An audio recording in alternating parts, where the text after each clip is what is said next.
এই যে অ্যাডেনিয়াম গাছটা দেখছেন, এই গাছটার বয়স প্রায় 1 বছর 2 মাস মতো। বীজ থেকে তৈরি করেছি, বীজ ফেলেছিলাম একটা, তার থেকে গাছটা হয়েছে। আর 7 মাস যখন বয়স তখনই গাছে কিন্তু কুড়ি এসে গেছিলো।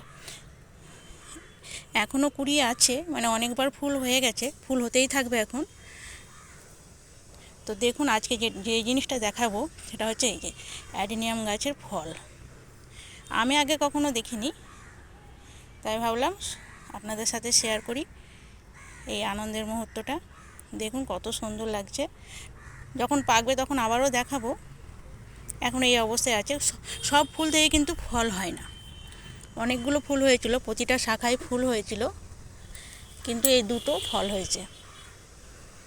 গাছের ডাল কেটেও কিন্তু চারা তৈরি করা যায়। সেই চারা থেকে ফুল আসতে, কুড়ি আসতে যতটা সময় লাগে, আমার মনে হয় বীজ থেকে চারা তৈরি করে ফুল আসতে তার থেকে কম সময় লাগে, আমার মনে হয়েছে। কারণ আমি একটা বীজ থেকেই চারা তৈরি করেছি, ছোট্ট একটা বীজ, জবের মতো। জব চেনেন তো, জবের মতো, সেই জবের থেকেও সরু বীজটা হবে, সেটাই পুঁতে দিয়েছিলাম মাটিতে। আর 1 বছর 2 মাস বয়স এখন, দেখতেই পাচ্ছেন। আরও কুড়ি এসছে। ফুল দেখিয়েছি আপনাদের আগেই, প্রথম যখন ফুল হয় তখনও দেখিয়েছি, কিন্তু দেখবেন এই চ্যানেলেই আছে। তো আজকে দেখালাম এই ফল। তো আমার এই ভিডিওটা কেমন লাগলো জানাবেন। ভালো লাগলে লাইক, শেয়ার, সাবস্ক্রাইব করার অনুরোধ রইল।